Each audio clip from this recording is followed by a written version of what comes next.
아마 80년대에 대학을 다니시거나 그때 막 학교를 다니신 분들은 좀 기억할지 모르겠어요.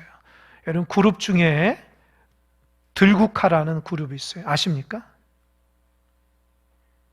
들국화가 무슨 뭔가 노래를 안 좋아하시는 분은 어쩔 수 없죠. 들국화라는 그룹이 있는데 거기서 전인권이라고 있어요. 이렇게 지금은 이렇게 머리가 막 폭탄 맞은 것처럼 이렇게 산발해가지고 이게 목소리가 굉장히 걸걸해가지고 나오잖아요. 근데 그 그룹이 행진이라는 곡을 썼는데, 저도 그 시절에 이제 대학을 다닌 사람이 아니기 때문에 이제 듣기만 하고 또 이렇게 가끔씩 듣기만 하는데, 그 노래가 무슨 영화나 드라마 엔딩곡으로 많이 나와요. 그래서 제가 그걸 들으면서 야, 좋다 그런 생각했는데, 말씀을 준비하다가 들국화의 행진이라는 노래를 듣고 싶어서 제가 노래를 들었어요. 가사를 보니까 제 마음에 이렇게 울림이 와요. 가사를 제가 불러드릴게요. 나의 과거는 어두웠지만, 나의 과거는 힘이 들었지만, 그러나 나의 과거를 사랑할 수 있다면, 내가 추억의 그림을 그릴 수만 있다면 행진 하는 거야. 나의 미래는 항상 밝을 수는 없겠지. 나의 미래는 때로는 힘이 들겠지. 그러나 비가 내리면 그 비를 맞으며, 눈이 내리면 두 팔을 벌릴 거야. 행진 하는 거야.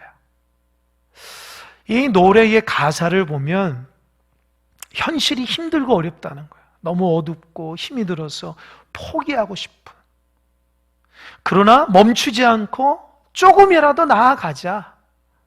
우리의 미래가 그렇게 밝진 않지만 비가 많이 내리면 그냥 맞고 가자. 눈이 내리면 두 팔 벌려서 그래도 나아가자.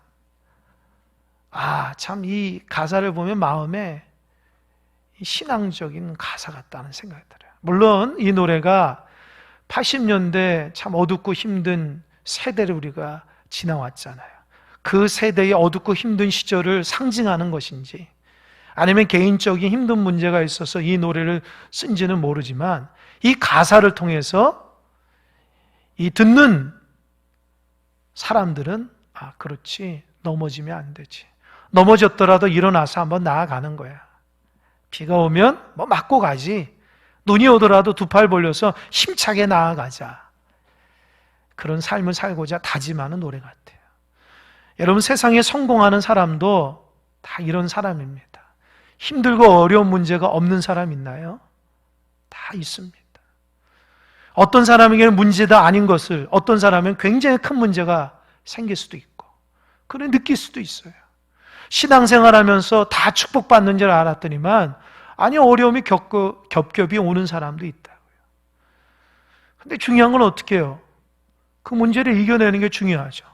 나 어려움 당했다, 나 힘들다, 나 괴롭다, 나 자빠져서 넘어진다고 누가 여러분 이렇게 세우지 않습니다. 여러분 스스로 박차고 일어나야 돼요. 손에 흙이 묻었으면 털어야 돼요. 무릎이 까졌으면 반창고를 붙이더라도 일어나서 걸어가는 거예요. 그게 믿음의 삶입니다. 여러분, 요즘 성공하는 기업이나 사람들의 특징을 한마디로 말하자면 무엇이 좋다냐면, 따라해 보세요. 회복 탄력성. 이게 뭐냐? 여러분, 굉장히 중요한 말인데요. 여러분, 모든 물질은 탄성이 있어요. 탄성이. 예를 들어서 제가 여기 휴지가 조그만 거 있는데 이렇게 탁 털어뜨리면은 살짝 됐다가 조금 올랐다가 내리거든요. 더 높은 곳에 있으면 딱 떨어지면 조금 하거든요. 그러니까 모든 그 물질은 탄력이 있어요. 탄력. 조금 떨어지면 조금 떨어지거나 아니면 높이 떨어지거나. 예를 들어서 공을 가지고 여기에서 떨어지면 어떻게 해요? 튕겨서 올라오겠죠. 그것처럼 사람 마음도 회복 탄력성이 있다는 거예요. 벽 같은 것을 딱 마주치면 그냥 푹 나가 빠지는 사람이 있고, 벽이 있으면 있을수록 딱 튕겨서 어떻게 해요? 튀겨져 나가는 거예요. 문제가 있으면 그 문제를 딱 튀겨서 디딤돌로 해서 나가는 사람, 이런 사람들을 회복 탄력성이 좋다 그래요. 인생의 문제가 나오면 오히려 그 문제를 튀겨서 나가는 거예요. 탄력을 가지고 앞장서 나가는 거예요. 그래서 성공하는 사람들은요, 고난이 오거나 어려움이 있을 때 오히려 그걸 통해서 내가 한 단계 성숙한다, 그런 마음으로 살아갑니다. 이 회복 탄력성이 있는 사람의 특징은 뭐냐? 마음이 긍정적인 마음이에요. 긍정적으로 보는 거예요. 하나님이 나를 훈련시키기 위해서, 하나님 나를 무엇인가 축복 주기 위해서 위장된 축복으로 고난을 주시는구나. 아멘? 그렇게 생각하는 거예요. 그러면 이 문제가 더 이상 우리를 넘어뜨리는 것이 아니라 오히려 이 문제가 나를 성숙해 하고 성장해 하는 놀라운 축복의 사람이 될 수 있다는 겁니다. 오늘 본문에 믿음의 사람, 이 회복 탄력성이 뛰어난 믿음의 사람 한 사람이 나옵니다. 누구냐? 느헤미야입니다. 느헤미야는 새벽 기도 때 한 번 했죠. 그래서 제가 새벽 기도를 하면 이렇게 주일날 한번 요약해서 말씀을 전하는데 이유가 뭔지 아십니까? 새벽에 다 안 나오니까요. 근데 그 귀한 말씀을 그냥 넘어가기가 아깝잖아요. 그 말씀의 은혜 받아야 되니까 제가 말씀을 또 깊이 있게 묵상해서 여러분 말씀드리는 거예요. 느헤미야는 바벨론 포로에 끌려간 후손입니다. 그런데 이 느헤미야가 얼마나 하나님 앞에 성실하고 믿음 생활 잘했는지 이 바사 나라, 페르시아 나라의 아닥사스다 왕의 술 맡은 관원장이에요. 여러분, 왕의 음식을 먹는 사람은요, 신뢰하는 사람만, 신뢰하지 않으면 주지도 않아요. 누가 예전에는 그 음식에 독을 타기 때문에 대신 먹는다. 그러니까 신뢰하는 사람만, 옆에서 아주 그냥 친애하는 사람만 세우는 거죠. 그런데 이 포로된 느헤미야가 얼마나 성실했는지 그 자리까지 올라가요. 얼마나 하나님 앞에 믿음으로 살았으면 하나님이 그 자리에 앉혀놨다는 거예요. 느헤미야는 안다는 거예요. 내 실력 가지고 여기 올라온 게 아니다. 하나님의 뜻과 계획 속에서 있다는 걸 안다는 거예요. 하나님의 날에 하나님의 뜻을 펼치기 위해서 하나님이 이곳에 나를 세웠다는 걸 아는 사람이에요. 멀리서 유다 예루살렘에서 동생 하난이라는 사람이 왔어요. 형님, 큰일 났습니다. 뭐냐? 고국이, 성벽이 다 불타서 회파됐습니다. 느헤미야가 그 소리를 듣고 하나님 앞에 철저하게 눈물을 흘리면서 회개 기도해요. 여러분 생각해 보면 느헤미야는 고국 떠난 지 부모가 떠났기 때문에 후손이잖아요. 고국 생각도 안 날 거 아닙니까? 그럼에도 불구하고 그 마음속에 하나님을 향한 신앙이 있기 때문에 유대 나라가 망하는 것은 내 자신이 망하는 것과 똑같은 신앙의 마음을 가졌다는 거예요.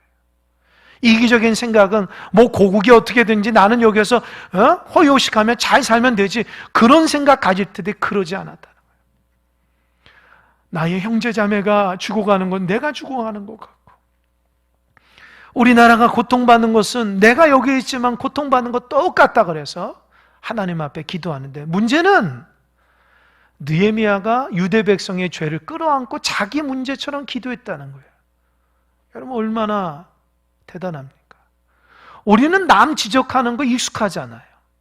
그러나 느헤미야는 남이 그 죄로 인해서 고통받는 걸 자기 문제로 끌어당겨서 기도했다는 거예요. 제가 이 말씀 보면 얼마나 참 감동받는지 몰라요. 나도 그런 사람 됐으면 좋겠다. 나도 남의 허물을 내 허물같이 느껴서 하나님 앞에 기도함으로 하나님 앞에 대신 기도해 줄 수 있는 성숙한 사람이 됐으면 좋겠다. 아멘? 교회는 그런 곳이에요. 교회는 그런 곳이라고. 느헤미야는 그 고국에서 죽어가는 그 사람들, 그들의 죄로 인해서 하나님 앞에 끌어안고 기도하며 회복시켜달라. 그리고 무려 4개월 동안 금식 기도하며 하나님 앞에 간구한 게 있어요. 하나님, 나 고국으로 보내주세요. 왜요? 그 문제 해결하고 싶다는 거예요. 어렵겠죠? 힘들겠죠? 이렇게 잘 살다가 고국 가서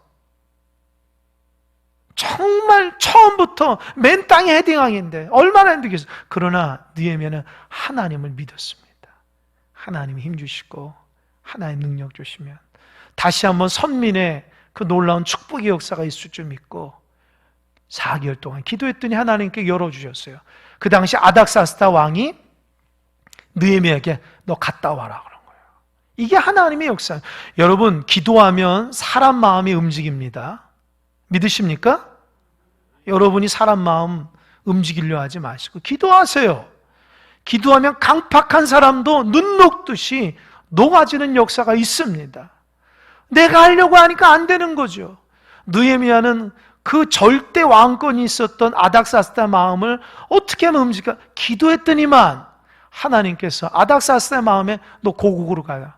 가면서 뭘 줬냐? 프리패스, 통행권 준 거예요. 가기만 하면 그 아닥사스다 왕의 프리패스를 딱 되면 모든 사람이 그냥 물이 쫙 깔라듯이 다 통행했다. 또 고국에 돌아가서 성벽사라고 물건 다 대준다는 거예요. 이게 어디서 나오는 것일까요? 하나님을 사랑하고 백성을 사랑함으로 기도했던 느헤미야의 그 믿음에서 오는 겁니다. 믿음이라는 것이 그렇게 위대하고 놀랍다는 것을 꼭 기억하시기 바랍니다. 기도하면 하나님이 역사하십니다. 기도하면 만물이 새로워지는 은혜가 있네요. 그러니까 기도 안 하는 사람은 문제 해결되지 않는 거예요. 기도하시기 바랍니다.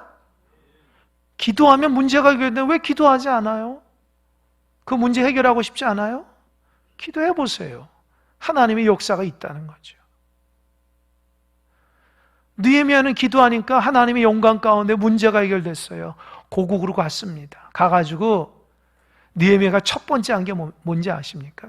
저는 그 영화는 자주 보지 않지만 영화 같은 장면이에요. 그 밤에 딱 이게 도착했더니만 몰래 혼자 이렇게 성벽을 무너진 성벽을 돌아 보름달이 환하게 밝은데 혼자 정처 없이 걸어가면서 무너진 돌담을 넘어가면서 하나님과 어떻게 합니까? 하나님 저는 힘이 없어요. 하나님이 무너진 성벽 다시 한번 세워주셔서 이 나라가 하나님의 나라이고 하나님 제가 기도하는 응답의 역사를 깨달아요. 그러면서 성벽을 이렇게 쌓으려고 그 혼자 밤중에 나가서 하나님 앞에 기도하는 거예요. 저는 이 장면을 보면서 하나님 제가 느헤미야 같은 사람 되게 해달라고 얼마나 기도하는지 몰라요. 저는 느헤미야를 본 적도 없지만 말씀을 통해서 사모하게 돼요. 정말 제가 느헤미야 됐으면 좋겠다. 느헤미야는요 불가능을 가능케 하는 믿음의 사람입니다. 여러분 제 자신도 그러고 목회하면서 이런 믿음의 사람 되기를 제가 얼마나 갈망한지 모릅니다. 보이지 않는 캄캄한 현실 속에서도 하나님 의지하며 주님 앞에 기도하며 낭망하지 아니하고 하나님의 영광을 바라보며 나아간 느헤미야의 그 기도가 저는 저의 기도가 됐음을 또기를 소망합니다.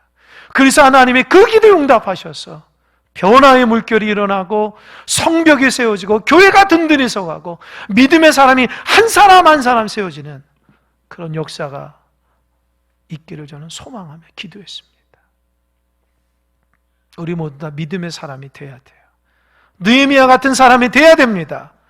넘어지고 쓰러져서 아프다고만 할 것이 아니라 하나님의 은혜를 가지고 달려가고 또 달려가야 됩니다. 달려가다 비가 오면 맞으면 안 됩니까? 눈이 오면 맞으면 안 됩니까? 가다가 힘들면 잠깐 쉬었다가 또 일어나서 가면 안 됩니까? 믿음의 여정이 그러는 거예요. 느헤미야가 그 돌아온 밤에 그렇게 하나님 앞에 성벽에 무너진 벽돌을 가지고 하나님 앞에 기도하고 그 다음날 백성들 다 모아서 이렇게 얘기합니다. 여러분, 우린 하나님의 선민의 백성입니다. 우리 죄로 인해서 이렇게 무너졌지만 다시 한번 이렇게 세워서 하나님의 영광을 돌리는 믿음의 백성 됩시다. 다시 한번 우리 민족을 이렇게 세웁시다. 얘기하니까 백성들이 환호성을 치는 거예요. 여러분, 아닥사스다 왕도 저에게 이 성벽을 쌓으라고 허락해 주셨으면 우리 모두 힘을 냅시다. 그러니까 모두 다 함성을 그렇게 합시다. 할렐루야 막 하는 거예요. 그래서 그 다음 날부터 성벽을 쌓는 거죠. 이 성벽이 이 동서남북 사방이지만 이제부터 다 달라들어가지고 그 성벽을 쌓기 시작해요. 그런데 하나님의 거룩한 일을 할 때 반드시 사단의 역사가 일어나죠. 그 당시에 그 예루살렘 주변에 산발랏, 도비야, 게셈이라는 사람들이 그 느헤미야라는 사람이 와가지고 백성들을 권면해서 성벽을 쌓기 시작한 소리를 들은 거예요. 그 성벽이 쌓으면 그 기존에 그 영향력을 미쳤던 게 영향을 미칠 수 없어서 그 성벽을 쌓지 않도록 작전을 세워요. 첫 번째 작전 뭐냐? 길을 죽이는 거예요. 그냥 성전 못 짓게, 성벽 못 짓게. 어떻게 하냐? 야, 너희들이 쌓는 성벽은 여우가 올라가도 무너질 것이다. 여러분, 여우는 혼자 다니는 동물이에요. 무리를 짓지 않아요. 그러니까 여우처럼 가벼운 곳이면 올라가도 넘어지듯이 너희들이 그렇게 열심히 해도 그냥 무너질 거야. 형편없을 거야. 그래서 막 그 성벽을 짓고자 하는 그 유대 백성들 마음속에 막 기를 죽여요. 그러나 믿음의 사람 느헤미야는 어떻게 했습니까? 어떻게 했어요? 믿음으로 나아. 그래, 그렇다. 그래, 너희들은 그렇게 여우라고 생각해라. 하나님의 은혜로 잘 지을 거니까 그냥 넘어갔습니다. 여러분, 넘어가야 됩니다. 회복 탄력성이 있어야 돼요. 아멘? 문제가 딱 왔을 때에 그 문제를 어떻게 해요? 그냥 넘어가면 되는 거예요. 그 문제 앞에 큰일 났다, 어떡하냐, 이럴 필요 없어요. 지혜로운 사람은 넘어가면 되는 거예요. 아멘? 사단은 어떻게든 우리를 넘어뜨리려고 해요. 사람들 말에 우리가 실망하게, 낭망하게 하고. 근데 그럴 필요 없어요. 넘어가면 돼요. 두 번째, 그들이 했던 작전이 뭐냐? 유다 백성들이 이렇게 그 길을 죽여도 안 넘어가거든요. 그러니까 두 번째로는 무력을 좀 써야 되겠다. 그래가지고 군사들을 모집해가지고 너희들 성벽 지면 우리가 다 나가서 이거 정말 다 너희들 죽일 테니까 겁을 주는 거예요. 그러니까 어떻게 해요? 믿음이 없는 사람은 겁이 나잖아요. 근데 느헤미야는 앞장서 겁내지 마라. 겁내지 마라. 야, 저들이 쳐들어오면 우리도 한 손에는 칼을 들고 한 손에는 작업하면 되지 않냐? 모두 다 칼을 다 차라. 두려워하지 마라. 하나님이 지켜주신다. 아멘? 이게 느헤미야의 믿음이에요. 문제가 일어나면 긍정적이고 믿음으로 하나님을 의지하면 되는데 어떡하지? 큰일 났다, 큰일 났다. 그러면 안 돼요. 하나님이 약하신 분입니까? 약하십니까? 아니잖아요. 느헤미야는 그런 마음이 있다고요. 그래, 그래, 나도 칼을 할게. 목숨 거는 거예요. 하나님께서 허락해 주셨으니까 하나님이 인도해 주신다고는 믿음을 갖는 거예요. 그 느헤미야는요, 백성들에게 그렇게 얘기해요. 그러니까 백성들이 그래, 뭐 칼로 하면 되지 뭐. 나도 싸우면 되지. 그리고 또 벽돌을 쌓는 거예요. 그리고 또 밤중에 쳐들어올까 봐 느헤미야는 집에 안 가요. 일하는 인부들과 함께 딱 예루살렘에서 잡니다. 씻지도 않아요. 잔다고요. 왜요? 경계태세. 느헤미야의 그 믿음과 신앙이 어디서 나오는 거예요 도대체? 하나님 사랑하고 하나님 돌보신다는 믿음이 있기 때문에 그렇게 하는 겁니다. 우리는 문제가 나오면 어떻게 해요? 이리 뛰고 저리 뛰잖아요. 하나님이 안 보이잖아요. 그러면 안 돼요. 살아계신 하나님이 지켜주시면 되지 뭘 두려워하시는 겁니까? 세 번째, 그래도 느헤미야와 백성들이 성벽을 계속 쌓으니까 세 번째 어떻게 하냐? 회유작전. 회유작전이 뭐냐? 지금 성벽을 쌓는 사람들은 예루살렘 주변에서 일하는 사람이고 예루살렘 밖에 있는 유대인이지만 성벽을 동참 안 하는 사람도 있어요. 그러니까 산발랏의 무리듯이 그리들을 협박하는 거야. 야, 너희들 친척이 저기에서 하고 하니까 못하게 해라. 못하게 해. 그러지 않으면 너희들 죽이든지 알아서 해. 그러니까 이 두려워하는 유대인들이 어떻게 해요? 일하고 있는 친척도 불러서 야, 좀 일로 와라. 밥 한번 먹자. 야, 사실은 너 이렇게 하지 마라. 너 만약에 그 짓 때문에 큰일 나서 너 죽는다. 너 죽으면 너 집안 망하는 거야. 저 적들이 저렇게 무서운데 너 어떻게 하려고 그래? 정신 바짝 차리고 너 일상으로 돌아가. 무슨 성벽이야? 회유작전. 느헤미야가 그걸 알았을까 몰랐을까? 안다. 백성들을 불러 모았습니다. 이 일은 하나님께서 은혜 주신 일입니다. 하나님께서 함께하는 것이니 마음속에 흔들림이 없이 믿음으로 나아갑시다. 그때서야 백성들이 아멘, 따라해보세요. 아멘. 그렇게 될 줄 믿는다고 고백하는 거예요. 식구들이, 친척들이 회의해도 넘어가지 않았어요. 왜요? 하나님이 원치 않는 것은 원치 않는 것이기 때문입니다. 하나님이 원하는 건 하나님 원하시는 거예요. 믿음 생활하다 혹시 넘어진 분이 있습니까? 가까운 사람들로 인해서, 가족들로 인해서 낭망하고 실망한 사람들이 있습니까? 절대로 넘어지지 마십시오. 어떤 일이 있더라도 묵묵히 믿음의 길을 잘 걸어가시기 바랍니다. 아멘? 그런 사람은 싸울 필요가 없어요. 가깝거나 가족들하고 싸울 필요가 없어요. 어떻게 해요? 묵묵히. 내가 믿음의 길만 묵묵히 걸어가게 되면 하나님이 역사할 줄 믿으시기 바랍니다. 느헤미야는 기도해서 안다고요. 사단의 전략을 안다고요. 느헤미야가 믿음이 없었으면 그래 이제 그만하자 이렇게 했을 거예요. 그러지 않았어요. 네 번째, 사단이 가장 최고의 고난이도의 방해를 한 그게 뭘까요? 종교 지도자인 제사장들과 선지자들을 매수라는 돈으로. 그래서 어떻게 했어요? 그들을 불러서 돈을 주면서 이것이 하나님의 뜻이 아니다라고 얘기해라. 백성들이 그들을 신뢰하잖아요. 제사장, 그만하십시오. 이거 하나님의 뜻이 아닙니다. 다 느헤미야를 불러가지고, 야, 적들이 쳐들어오면 너 제사장만 들어가는 지성소에 들어가서 숨어 있어. 그건 하나님의 죄거든요. 느헤미야가 딱 보니까 이상하다. 아니다. 이거 하나님 뜻 아니야. 백성들을 불러 모아서 하나님 뜻에 분별하고 믿음의 길을 걸어갑시다. 그러니까 느헤미야가 흔들리지 않으니까 밑에 있는 백성들이 흔들리지 않고 계속 성벽을 쌓아요. 그래서 성경에는 52일 만에, 2달도 채 안 돼서 52일 만에 성벽을 동서남방으로 다 쌓았다는 거예요. 할렐루야. 어디서 나오는 거예요?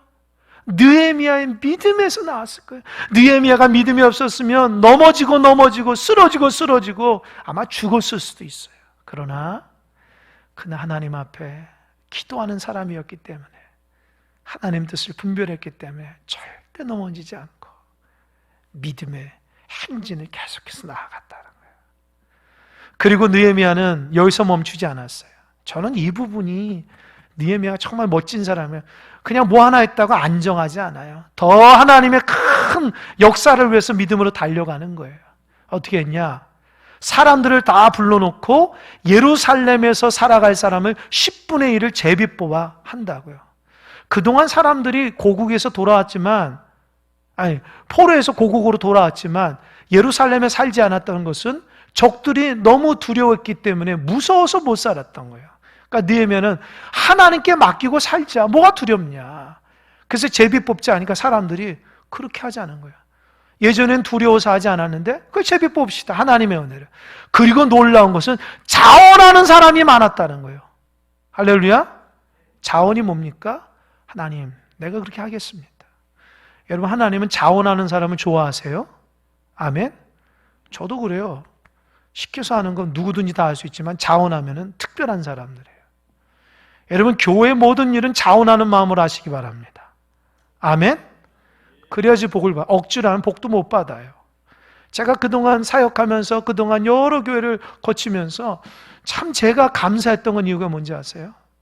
모든 일은 자원해서 했다. 그래서 하나님 제가 복 많이 받았어요. 기도함으로. 교회에서 보면은 자원해서 하나님 하겠습니다. 감사합니다. 뭐 교회에서 뭐 큰 일이 뭐 기술적인 일이 뭐가 있겠어요, 교회에서. 엄청난 일이 뭐가 있어요. 그냥 순종하고 기쁨을 하면 다 감당할 수 있는 건데. 느헤미야는 그렇게 얘기하니까 백성들이 나 거기 살겠습니다. 자원했다고. 느헤미야가 얼마나 기분 좋은지 몰라요. 그리고 거기서 멈추지 않고 제사장과 레위인들을 불러가지고 그들을 백성 앞에 높여줬어요. 어떻게 하냐? 여러분 잘 보십시오. 이 제사장과 레위인은 하나님의 사역자이고 성전에서 제사를 이끄는 사람입니다. 이들을 높이셔야 됩니다. 왜요?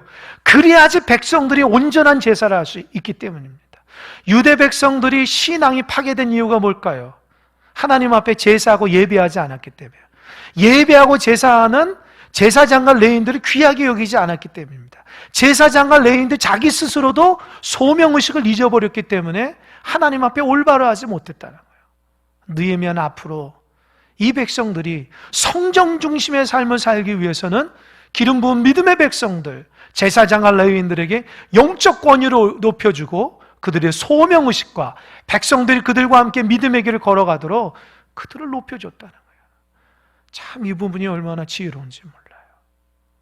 그러니까 제사장과 레위인들이 그렇게 하겠습니다. 순종해. 그리고 마지막 오늘 본문이 성벽 봉헌식이에요. 여러분, 성전 봉헌식은 있어도 성벽 봉헌식은 오늘 본문의 성경에 처음이에요. 느헤미야가 무슨 생각했을까요? 여러분, 다윗이나 솔로몬도 성벽 봉헌식을 안 했다고. 성전 봉헌식이야지. 그러니까 느헤미야가 깨닫는 건 뭐냐? 성벽이지만 이걸 성전처럼 생각한 거예요. 왜요? 그들이 신앙이 무너졌기 때문에 그 하나님의 은혜 가운데 성벽을 쌓는 것은 성전을 쌓는 거하고 똑같다고 생각한 거예요. 그래서 하나님 앞에 어떻게 할까요? 첫 번째, 하나님 영광도를 찬양. 전국의 레위인들 싹 불렀어요. 그리고 그들을 거룩하게 했어요.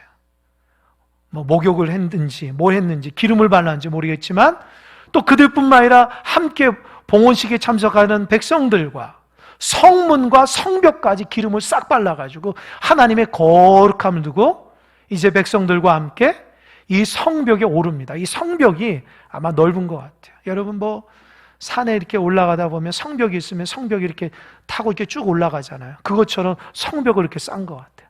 그래서 동서남북에서 느헤미야가 한편에서는 오른쪽으로 돌아라 찬양하고 나팔 부면서 한쪽에서는 왼쪽으로 돌아라 이렇게 하는 거예요.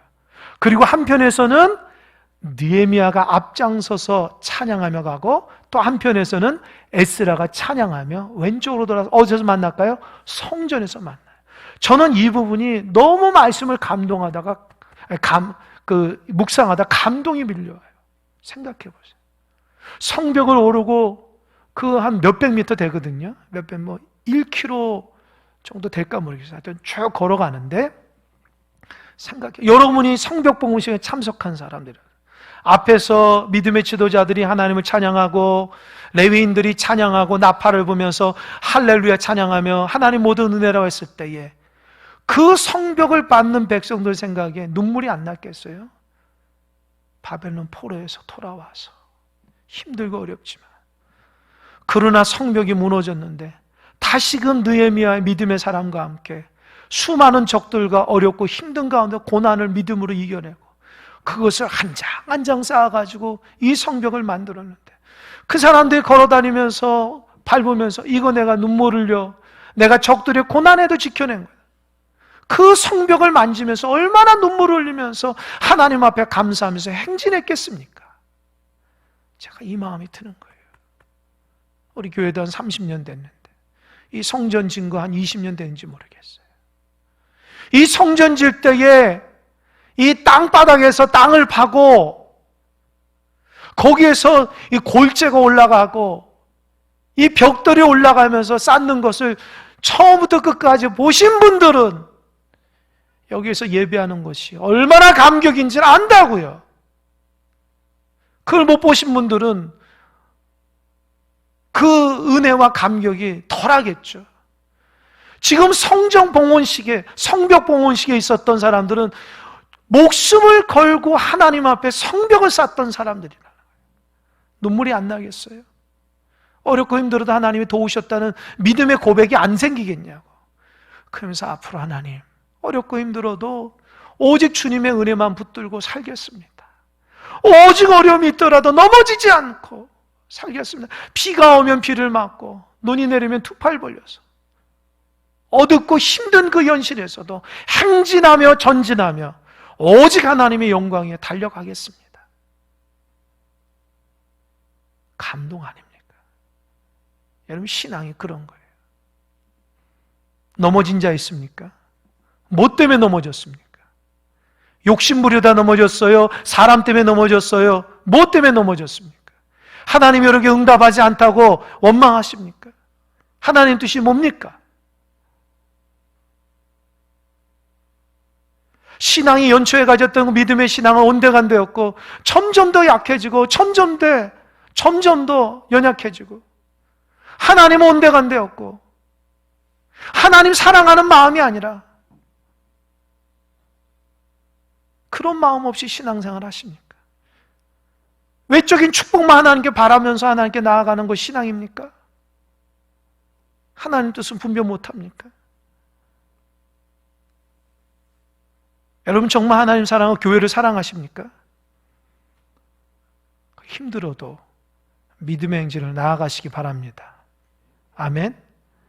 여러분 직장에서 일하는 10분의 1만 가지고도 교회 섬기고 사랑한다면 우리 교회는 금방 부흥했을 거예요. 여러분 먹고 사는 거에 문제에서 10분의 1만에 교회를 사랑하고 하나님 사랑한다면 여러분 지금 훌륭한 믿음의 사람이 돼 있을 것입니다. 왜 신앙을 그렇게 우습게 생각하고 왜 신앙을 그렇게 가치 없는 것처럼 생각하면서 신앙을 보잘것없는 것처럼 여기십니까? 그러지 마십시오. 하나님 마음 아파하십니다. 신앙은 우리에게 생명 같은 것이에요. 내가 신앙이 약해지면 내 생명이 약해지는 것이고 내가 하나님의 관계가 끊어지면 내 호흡이 끊어지는 것 같은 마음을 가지시기 바랍니다. 교회가 어려움이 있으면 내가 어려운 거예요. 각자마다 어렵다고 생각하셔야 돼요. 누가 넘어지면 내가 넘어졌다고 생각하는 마음으로 이렇게 세워주셔야 됩니다. 이게 믿음의 공동체가 백성들이 해야 될 일입니다. 주일날 한 번 와서 예배드리고 1시간 예배드리고 일주일간 내 마음대로 살아가는 거 그게 신앙 아닙니다. 주님과 함께 내 마음속에 간직하며 힘들고 어려워도 주님과 동행하며 주님 사랑한다 고백하고 그렇게 살아가는 것이 신앙이에요. 언제까지 하나님께서 여러분의 오냐 하며 그래 너 믿음 어리니까 오냐 언제까지 하나님께서 그러시겠어요? 아니 20-30년 믿음의 길을 걸어가고 직분이 됐으면 이제는 하나님의 은혜를 알고 넘어져도 일어날 수 있는 믿음의 사람들이 돼야 됩니다. 이제는 하나님 중심, 교회 중심, 예배 중심, 성도 중심의 삶이 돼야 됩니다. 그것이 하나님께서 우리에게 원하시는 거예요. 교회가 유지되는 것은 느헤미야처럼 보이지 않는 것을 기도하고 섬기는 사람들이 있기 때문에 유지가 되는 거라는 거 꼭 기억하세요. 관심 없이 그저 교회 다니는 그분들 때문이 아니라 교회를 내 집처럼 여기고 생각하고 쓰레기 하나라도 줍고 교회가 어떻게 하면 잘 될까? 넘어진 사람 이렇게 세우고 부지런히 전화하고 부지런히 살피는 교육자들과 보이지 않는 것을 기도하시는 권사님들과 교회 문제가 있으면 오고 가면서도 교회를 살피시는 장로님들과 그런 집사님들이 있었기 때문에 교회가 이제껏 유지되는 줄 믿으시기 바랍니다. 오늘 제가 느헤미야처럼 여러분 얘기합니다. 다 믿음의 길을 힘차게 전진하며 나아가시기 바랍니다.